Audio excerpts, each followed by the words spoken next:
राजस्थान का सीएम कौन होगा, लगातार चल रही इसी बात की चर्चा और इसी बात के सियासी गलियारों में पूरी तरह से मंथन के बावजूद अभी तक किसी किस्म का कोई भी निर्णय नहीं हो पाया है। छत्तीसगढ़ का सीएम चुन लिया गया है, मध्य प्रदेश का सीएम बहुत ही जल्द चुन लिया जाएगा, लेकिन राजस्थान को लेकर अभी सिर्फ इतनी क्लैरिटी है कि विधायकों के पास विधायक दल की बैठक के लिए फ़ोन आने शुरू हो गए हैं और कल सुबह विधायक दल की बैठक होगी, इसका पता चल गया है। लेकिन सीएम कौन होगा ये अभी तक भी क्लियर नहीं हुआ। पर्यवेक्षक बनाए गए राजनाथ सिंह जो है वो भी फिलहाल राजस्थान आते नहीं दिख रहे, क्योंकि वहाँ प्रस्तावित दौरा है राष्ट्रपति का और उसमें उन्हें रहना है। तो विधायक दल की बैठक अगर कल होगी तो हो सकता है परसों तक राजनाथ सिंह जो है वो राजस्थान आए। लेकिन छत्तीसगढ़ और मध्य प्रदेश के सीएम घोषित करने के बाद राजस्थान की तस्वीर कुछ हद तक क्लियर हो सकती है।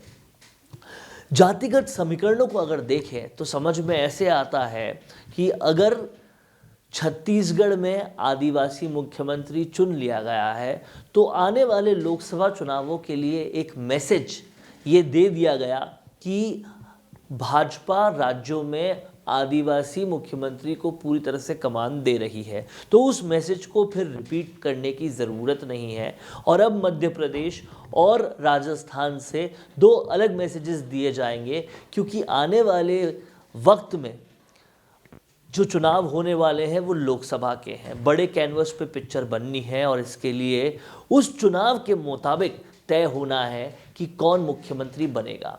अब जो दो बड़े मैसेजेस दिए जाने हैं वो दो अलग अलग जातिगत समीकरणों से होने हैं और कहीं ना कहीं भाजपा के लिए ओबीसी एक बहुत बड़ा मुद्दा है। इस मुद्दे पर बार बार भाजपा ने अलग अलग तरीके से कई मैसेजेस दिए हैं। तो ऐसा ज्ञात होता है कि दोनों राज्यों में से किसी एक राज्य में तो कम से कम ओबीसी मुख्यमंत्री बनेंगे। ऐसे में राजस्थान वो राज्य होगा या मध्य प्रदेश होगा, ये देखने वाली बात होगी। मध्य प्रदेश की क्लैरिटी आज शाम तक आने की उम्मीद है, तो तब तक पता चल जाएगा कि वहाँ ओबीसी मुख्यमंत्री बन रहे हैं या नहीं। तो एक राज्य में अगर ओबीसी मुख्यमंत्री बनते हैं तो फिर दूसरे राज्य में जनरल कास्ट से मुख्यमंत्री बनाए जाएंगे। जातिगत समीकरण तो ये कह रहे हैं। कास्ट इक्वेशन के हिसाब से ये तो हो सकता है राजस्थान में, और इसके अलावा एक इक्वेशन जो और सामने आ सकती है वो ये होगी कि अगर छत्तीसगढ़ और मध्य प्रदेश दोनों में ही पुरुष मुख्यमंत्री होते हैं तो एक जगह महिला मुख्यमंत्री भी दी जा सकती है। ऐसे में ये मैसेज भी देना बहुत ज़रूरी होगा कि महिला सशक्तिकरण की तरफ पार्टी भी काम कर रही है। और अगर ये मैसेज राजस्थान में दिया जाता है तो इसका फ़ायदा ये होगा कि पिछली सरकार में महिला अपराध बहुत ज़्यादा बढ़े थे, और अगर राजस्थान में महिला मुख्यमंत्री चुन ली जाती है तो महिला अपराध पर अंकुश लगाने के लिए एक महिला को कमान देने का मैसेज बहुत बड़ा मैसेज हो सकता है। लेकिन इस बीच राजस्थान में भी काफ़ी कुछ हो रहा है। पहले सुनने में यह आ रहा था कि पूर्व मुख्यमंत्री वसुंधरा राजे के घर जब 47 से ज़्यादा विधायक पहुंचे और उसके बाद जब एक कांग्रेसी की होटल में कुछ विधायकों को रखा गया तो इन दोनों बातों को लेकर केंद्रीय आलाकमान ने पूर्व मुख्यमंत्री वसुंधरा राजे को अपने वहाँ बुलाया और काफ़ी बातचीत भी हुई। और इससे लगा ये कि कहीं ना कहीं ये एक गिल्ट है जो दी गई है पूर्व मुख्यमंत्री वसुंधरा राजे को।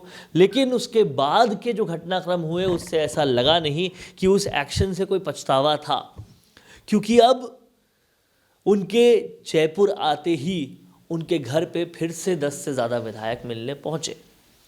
इन विधायकों में तमाम सारे वो लोग भी थे जो चुने गए हैं और वो लोग भी थे जो पूर्व विधायक है, जिसमें पूर्व प्रदेशाध्यक्ष अशोक परनामी और पूर्व आदर्श नगर विधायक भी थे। वो पूर्व विधायक कोटा से जो आते हैं प्रहलाद गुंजल, वो भी मौजूद थे, और जो वर्तमान में चुने गए उसमें से भी कई विधायक मौजूद थे। इससे ये साफ और स्पष्ट हो जाता है कि वसुंधरा राजे भी कहीं ना कहीं अपने पूरी तरीके से सियासी कदम लगातार चल रही है। हालांकि इस पर फिर सीपी जोशी ने भी बयान दिए। उन्होंने साफ कहा कि वसुंधरा राजे पूर्व मुख्यमंत्री है, भाजपा की राष्ट्रीय उपाध्यक्ष है, तो उनको बधाई देने वालों का तांता तो इसी तरीके से लगा रहेगा। इस तरीके से बयान देने से एक वक्त बार तो कहीं ना कहीं खबरों पे विराम लग जाता है, लेकिन समझ में सियासी समझ रखने वालों की ये आता है कि इस वक्त पर इतने ज़्यादा विधायकों से मिलना एक शक्ति प्रदर्शन की तरह ही है। वसुंधरा राजे के पूर्व में किए गए शक्ति प्रदर्शनों को भी जब एनालाइज किया जाता है तो तमाम सारे लोगों को वो ध्यान है, जब वो राजस्थान की सियासत को करीब से देख रहे हैं, कि एक वक्त वो भी था कि वसुंधरा राजे ने जो पूर्व सरकार में होम मिनिस्टर रहे गुलाब चंद कटारिया थे, उनके रथ यात्रा निकालने के समय तमाम सारे विधायकों से इस्तीफा ले लिया था, सिर्फ रथ यात्रा की खबरों पर। अब अगर वो वसुंधरा राजे उस वक्त ऐसा कर सकती थी तो इस वक्त क्यों नहीं कर सकती, ये सवाल भी उठते हैं सियासी गलियारों में। लेकिन इन सवालों का सबसे स्पष्ट और सबसे बड़ा जवाब ये है कि पहले तस्वीर कुछ और थी, अब तस्वीर कुछ और है। अब प्रधानमंत्री नरेंद्र मोदी का ऑरा बहुत ज़्यादा बड़ा हो चुका है। प्रधानमंत्री मोदी से बगावत मोल लेना हर विधायक, हर जनप्रतिनिधि के लिए बहुत मुश्किल है। और शायद यही वजह है कि जब 47 विधायकों की मुलाकात हुई थी, तब 3 ही विधायक मीडिया के माइक पर कह पाए कि वसुंधरा राजे को मुख्यमंत्री बनना चाहिए, और कोई नहीं बोल पाया। तो कहीं ना कहीं भाजपा के अनुशासन तो आड़े आता है, और अब ये अनुशासन और बड़ा हो चुका है जब 3 राज्यों में केवल और केवल सरकार इसी वजह से बनी है कि प्रधानमंत्री मोदी ने बहुत ज़बरदस्त प्रचार किया था, उनके चेहरे पर चुनाव जीता गया है। ऐसे में किरोड़ी लाल मीणा भी साफ कहते हैं कि 2 ही लोग बता सकते हैं कौन मुख्यमंत्री बनेगा, एक स्वयं भगवान और दूसरे नरेंद्र मोदी। और कहीं ना कहीं ये बात यथास्थिति भी है, क्योंकि भाजपा में अब वो सूत्रों वाली पॉलिटिक्स ख़त्म हो गई है। जो सूत्रों के हवाले से खबरें आती थी वो ख़त्म हो गई है। प्रधानमंत्री मोदी की अपनी एक कॉन्फिडेंशियलिटी है जिसे वो बरकरार रखते हैं, और उसे वो उस अपने नियरेस्ट सर्कल के बाहर भी नहीं जाने देते, जिससे जो भाजपा के बड़े सांसद विधायक हैं उन्हें भी चीज़ों का पता नहीं होता कि उनके दिमाग में क्या चल रहा है। ऐसे में जो कुछ भी होगा एक बड़ा मैसेज देने वाला होगा, क्योंकि प्रधानमंत्री का हर मूव एक बड़ा मैसेज देता है। जैसे कि जब राजस्थान की बड़ी चौपड़ की प्रधानमंत्री की रैली थी तो उसमें भी एक बड़ा मैसेज दिया गया। रथ पर प्रधानमंत्री के केवल सीपी जोशी को बैठाया गया, जो बताता था कि संगठन सर्वोपरि है, और सारे प्रत्याशी जो हैं वो कहीं ना कहीं जनता के बीच ही घुले मिले थे, उनको रथ तक उसके आसपास भी नहीं आने दिया। इस तरह के कई मैसेजेस प्रधानमंत्री मोदी देते आए हैं। हालांकि एक बात जो कांग्रेस ने की है उसे भी समझना ज़रूरी है। कांग्रेस ने तेलंगाना का मुख्यमंत्री बनाते हुए एक बहुत ही युवा चेहरे को तेलंगाना की कमान सौंपी है। इससे क्या कांग्रेस एक नैरेटिव सेट कर रही है आने वाले लोकसभा चुनावों के लिए कि हम अब ओल्ड गार्ड वाली कांग्रेस नहीं रहे, हम अब युवाओं को भी तवज्जो देते हैं। और अगर ऐसा है तो भाजपा को इससे भी संभलना होगा, और यहाँ मुख्यमंत्रियों का चुनाव करते हुए उस बात को भी ध्यान में देना होगा।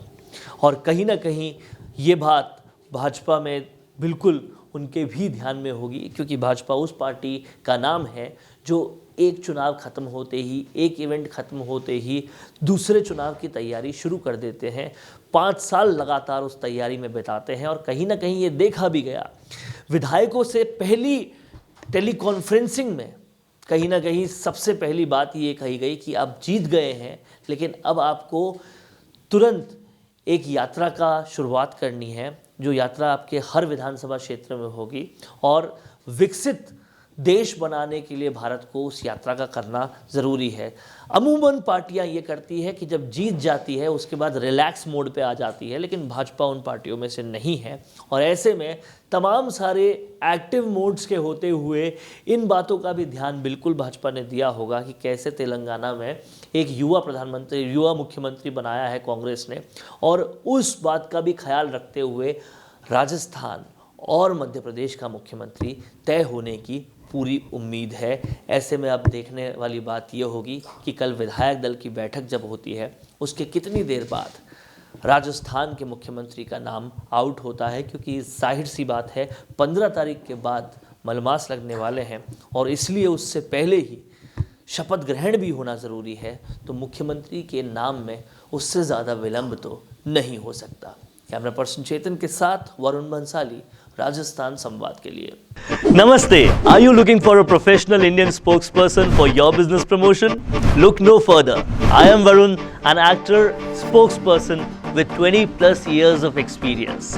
Whether you are launching a new product, promoting a service, or simply aiming to connect with your audience, I am here to do that for you in the most impactful manner that connects with your target audience. I do scripting, editing, motion graphics, lighting, animation and audio, all these in-house, ensuring quality and fast delivery.